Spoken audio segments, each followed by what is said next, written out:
Hello and welcome to Included Not Excluded, the podcast where we have honest, hopeful conversations about autism education and inclusion. I'm your host, Tracie Coultas-Pitman. I'm the Chief Exec of BeyondAutism. In this episode, we're tackling a topic that's been making headlines once again: the search for a cause or a cure for autism. Most recently, claims linking paracetamol use during pregnancy to autism have reignited old debates. Whilst those stories grab attention, they often distract from what really matters: how we can ensure autistic children and young people are supported, understood, and fully included in education. So today we're bringing together two guests who approach this issue from different yet deeply connected perspectives. First, I'd like to introduce Victoria Burnip. Victoria is the Regional Lead for the UK and Europe at the Institute of Neurodiversity. She's a neurodivergent leader, health entrepreneur, and a parent of an autistic child whose work bridges health tech innovation and lived experience. I'd also like to introduce Dr. Tony Lloyd. He's a consultant trainer, psychotherapist, and inclusive education specialist, recognised internationally for his work in creating systems that enable neurodivergent learners to thrive. Together, we'll explore why cause and cure narratives can be harmful, how research and lived experience can reframe the debate, and most importantly, the practical steps schools and policymakers can take to build education that includes, not excludes. So let's get started. Victoria, I think I'm going to come to you first, if that's okay. When the headlines like paracetamol story hit, how do you think families and autistic people experience that kind of messaging? Well, I think as someone who is working in this world, I understand the research and the science behind it, but not necessarily everyone else does. And it's easy, especially in a world filled with social media, to listen to influencers, comments that are being made there without actually digging deeper into the resources or knowing where to look for to see different perspectives on that and understand what the fact is behind what's being stated. And so it can be quite dangerous. Yeah, thank you. Tony, from your background in educational psychology, what are the risks framing autism in terms of cause or cure, do you think? I think we have to look, don't we, at our cultural history about how we've marginalised or pathologized people who are simply different. You know, we used to describe students of colour as educationally subnormal right up until the 60s, and LGBT students as mentally ill until 1994. The idea of cure implies that there's something wrong with you in the first place. And I think that runs counter to a neurodiversity paradigm, which is fundamentally strength-based.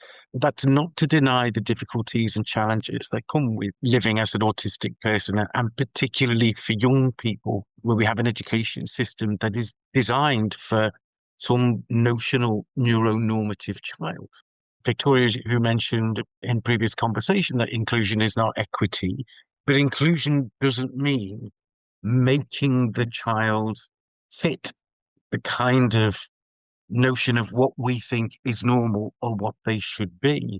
I'm sure every parent out there of a child who is autistic would welcome anything that's going to make their lives easier. But when we start talking about cure, I think a lot of people are understandably very concerned, because it implies, doesn't it, that there is something about you that is not like us. And we all know that often that results in anybody who's different being marginalised or disadvantaged. So it's very concerning, really, that's risen its head again. And it sort of leans again into the sort of medical model, doesn't it, of how, like you say, how we describe or label people, actually, which is always quite concerning from my point of view. Victoria, were you going to come in with something there? I was just going to add in, I'd seen a really interesting public lecture at Durham University recently, and it was with Dr. Monique Buther, and she'd basically done like a vinaigrette survey looking at 70,000 articles and how people spoke in research and in the media about people with autism, and how actually that had led to moral disengagement. And it was quite an interesting but frightening, that people believe what they're told, and especially more frightening because that was academics. But again, leading into what Tony was just saying there and yourself, a lot of the research was always formed on a medical model. And so, that is the cure and causation and cure and treating people is a medical model of support. And so it's I wonder whether that's just how, because of the way it's been framed and looked at once upon a time, isn't necessarily how it needs to be looked at now. Isn't the medical model being challenged, Tracy? Because if you think about the whole cultural narrative amongst the general population, particularly in the UK, where, we don't think of children who are dyslexic as disabled or disordered. We don't think of children who are ADHD or autistic as disordered and not necessarily disabled. We know that it's the context that disables people. In the 2003 survey of Gen Z school-age young people, 53% of them identified as neurodivergent, but they don't see themselves as disabled or disordered, and they don't see themselves as not belonging in the school. So if we've got a generation of school-age children where more than half of them are identifying as neurodivergent or what our education system calls special educational needs, then where does that leave the medical model, who have always, as you say, defined us as having something medically wrong with us or something abnormal about our neurocognitive profile? I think it's a really interesting time, isn't it? I think it's a really exciting time from that point of view, Tony, because I think being neurodivergent is something to be celebrated and excited about. And that shifts it enormously from anything we've been saying about medical model. It's about seeing people for who they are, what they have to offer, what they give, their ambitions. Everybody wants that, don't they? I'm just wondering, so if we want to shift the sort of public conversations and the focus on this, what are the key words we think that we'd like the public to take away from this part of our conversation? It's about the cultural shift. There's a lot more acceptance, a lot more awareness, which, while sometimes information can be a little bit misinformation, it has raised the profile of neurodiversity significantly, autism in that. And I think it's about accepting that it's everyone's role to make an effort to understand those nuances of how we're wired differently.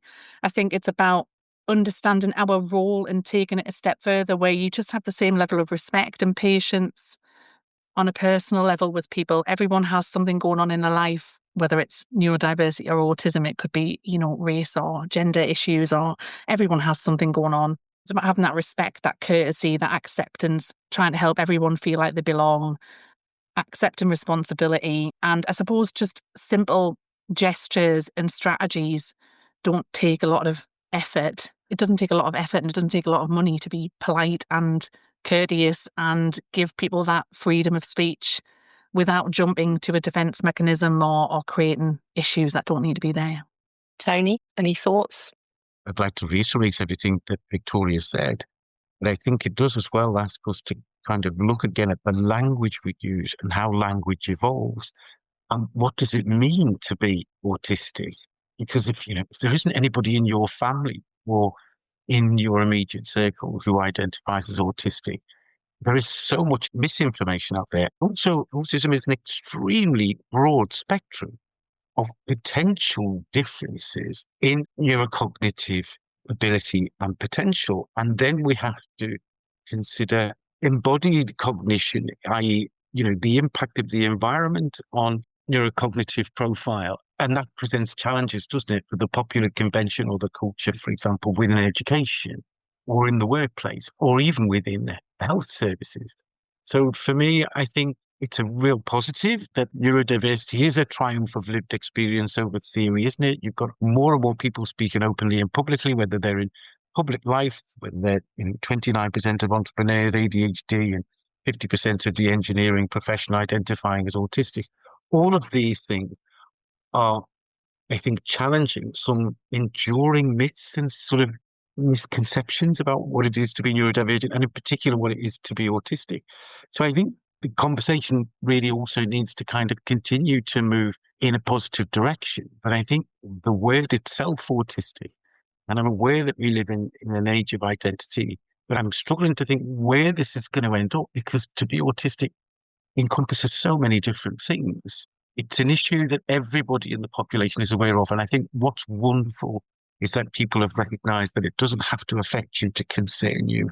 And I think it's wonderful that so many other parents so many organizations, employers, and more teachers who are speaking publicly about their own ADHD, their own autism, their own dyslexia, I think is a really positive thing. As you say, it's a very exciting time, but it's also, I think, a little bit confusing as well for a lot of people. Thank you, Tony. I'm going to move us into thinking about education, included, not excluded. So, Victoria, from both your family experience and your work in innovation, what does inclusive education look like when it's done well? So I think there was some good examples that I can give going on to the point of it's everyone's responsibility, and that includes the individual like myself who, has ADHD, or my son who has autism.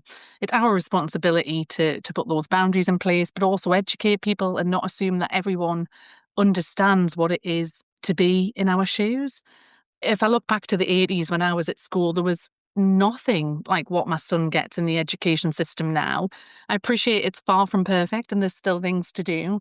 But to me, there's been some exceptional examples that have happened to my family that I can see that have been really productive. So in the primary school, for example, when I'm talking about everyone's role, the school took that point on board and actually held an assembly that then focused on different celebrities or people that all the children would know and helped them to understand how that affected individuals. So it wasn't shining a light on the children in the class who had those challenges or superpowers, but it did it in a way that educated the children so that they were more inclusive and more accepting. And actually that assembly, there was a boy who had created some problems for my son. He found it really difficult with social engagement and interactions and building friendships particularly. There was one boy who had caused a lot of problems, had gone out his way to even protect my son in the schoolyard after that assembly. So it was a genuine example of, if you're going to raise awareness not just amongst pupils but amongst teachers, that's maybe the outcome you're going to get is more positive outcomes like that, where it's supportive, inclusive, belonging, and involving them in games and things. I think one of the other things that I've seen done really well since he's transitioned to secondary school is simple things that cost no money. We're all very aware that the health, the education systems, the budgets are stretched, and they've got so much money to work with so many children. As Tony's pointed out, there's an increasing number of people diagnosed with autism with HCP plans, and simple things like putting a pass in place where he can leave a class if he's feeling overwhelmed with sensory issues to go and visit the specialist Senko teacher just for 10 minutes, and he doesn't have to ask permission to do that. He just has to show the pass and go and see the Senko. And that has made such a fundamental difference, not just at school and his ability to focus, as I've seen that through the teachers and the homework grades and the positive comments coming through, the class chart systems and things. But I suppose in his home life, in the last weeks, touch wood, I've had hardly any meltdowns, because obviously coming home where his place of safety, and that's where that would occur. But this transition's gone so well, we've had a lot less of that. So they're just some little tangible examples that really don't cost much money to be implemented in an education system, but have really made him feel heard, understood, and helped him to navigate the system that wasn't built for him. Whilst obviously implementing the quality first teaching principles, they've kind of gone a little bit over and above to personalise it with that type of practice. It's really reassuring to hear. And I think that there's something in that. And I think you've said it before, Victoria, where inclusion isn't about everyone being equal or, that whole equity equal debate. It's an acceptance of having the flexibility in your systems to include everybody, to be able to learn at their optimum and in the way that works for them. So, Tony, you've helped schools build inclusion into their cultures. What are the key ingredients that make that work? You see your neurodivergent learners as an asset to the school community, not as an inconvenience or a heavy lift on already finite resources. And we're certainly seeing that in terms of young people who are much more embracing of their friends' differences, and their friendship groups are much more diverse than, for example, when I went to school, and I think that's a wonderful thing that we're seeing that real generational shift. We are now finally seeing an acceleration of the number of special needs coordinators who are part of the school leadership teams. We're waiting on details of a remit for every member of the school leadership team to have ascend qualification and training. We've also now seen changes in relation to the teachers, for young teachers who are being trained, the way they design and deliver lessons. is now shifting from well, this is how you design the national curriculum and this is how you assess it, to the very starting point is, what does every learner in that classroom need? And you start from that point forward. And I think, again, we're seeing a significant shift in professional approaches, but also more and more teachers themselves speaking openly about their ADHD or autism or dyslexia. And I was telling Victoria a wonderful story about a young man I knew when he was 16. He's now in his late 30s. He struggled at school, significantly underachieved. Clear to me when I saw him in sixth form that he was dyslexic. He had no assessment for dyslexia. And to cut a very long story short, he eventually got his dyslexia diagnosis and ADHD and autism. He went on to do a Bachelor of Education degree, worked as a teaching assistant, then did his postgraduate certificate in education, then did his SENCO qualification. And the first week in the school he went to, where he was the SENCO, there were about 700 pupils in there. It was a struggling school, and he was asked to lead the assembly. So he stood up, he introduced himself, called them his name, and he said, "I'm your new special needs coordinator. I'm dyslexic, autistic, and have ADHD." He said, "I'm not going to ask any of you in this hall whether you are to put your hand up. But what I would ask you to do is, if you've got a friend in this school who is either dyslexic or autistic or ADHD or dyscalculia or dyspraxia, would you stand up?" And every single child in that school hall stood up. And that gave me goosebumps, and I thought, wonderful, you know. I love that story, Tony. Thank you, Victoria. Through the Institute of Neurodiversity, you're building a community of voices. So what lessons can education take from that model, do you think? Co-creation. Health are very, very good now involving patients, patient engagement and experience. From a health tech and an entrepreneurial perspective, I have never been involved in service development or product development without having people who it's meant for at the very front.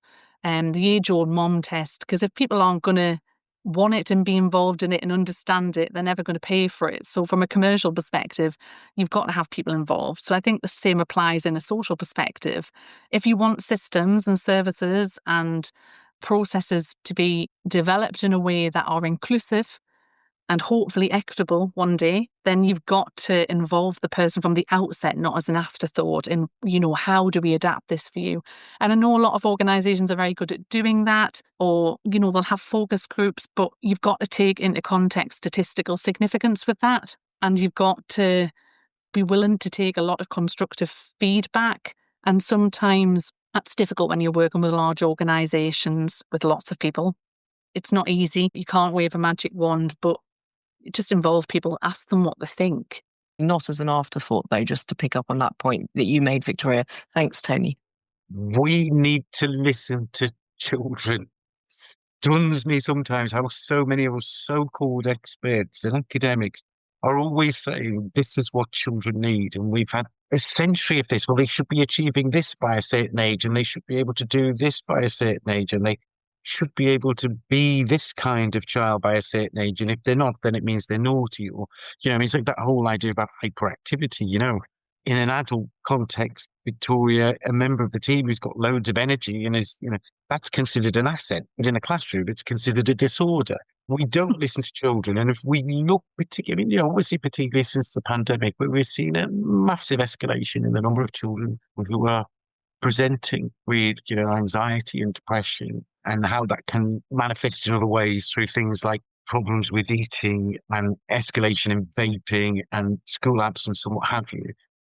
It seems to me there isn't enough consultation, enough listening to children and young people themselves about what is it that you need?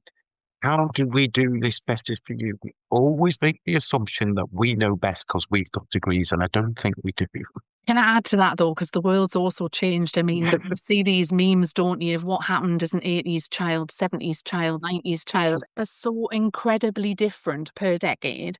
I would never profess to understand my children or any children. I mean, I used to lead a very large regional youth organisation in the northeast of England, and the children were so diverse, different ages, everyone's unique. You've got to take each person's perspective into account. And I don't think any adult who was born 70s, 90s can really profess to understand what it might be like to be a child born in 2010 or 2020, because we did not have tech and the level of influence of that world on that child's brain is enormous. We've never experienced that. So how can we ever profess to understand that?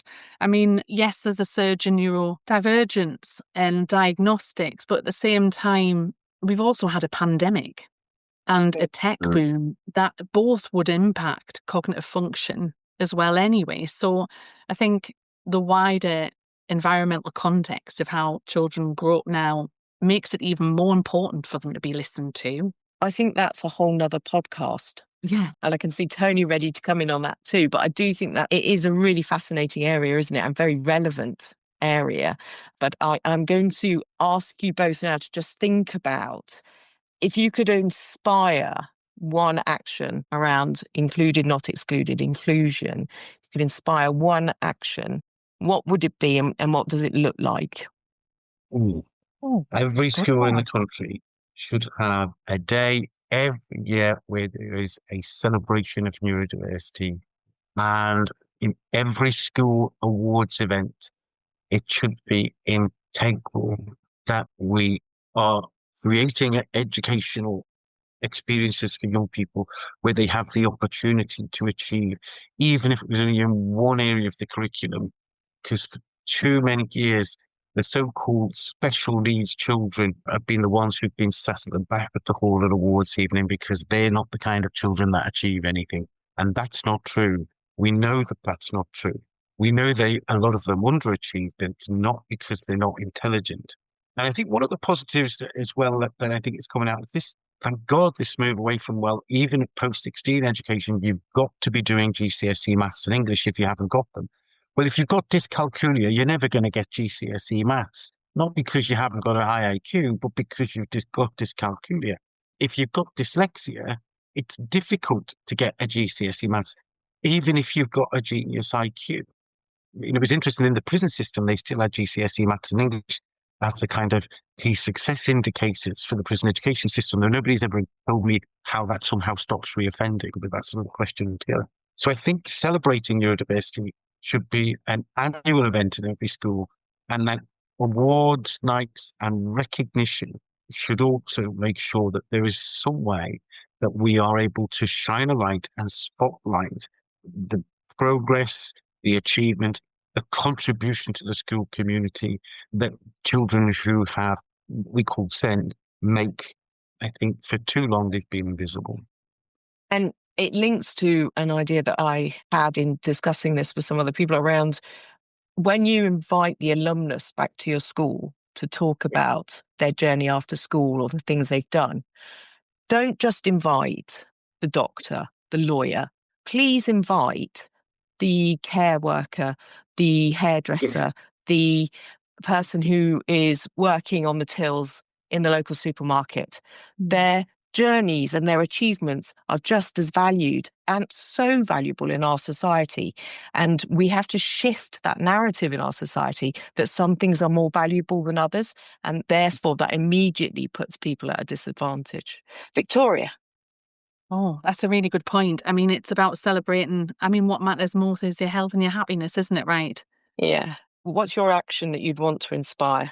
I think I'd want to inspire basic values around acceptance and understanding individuality, regardless of neurotype, and that we're all just human beings at the end of the day, wanting to enjoy life, make memories, and have happiness to whatever degree that is. And like you say, it's not about accomplishment exams. You're not defined as the number or the grade that you get. It's about what contributions you make to help other people and all those basic valued principles. So I think re-emphasising basic human values and encouraging, I stick to my point of encouraging co-creation and involving young people in the discussion.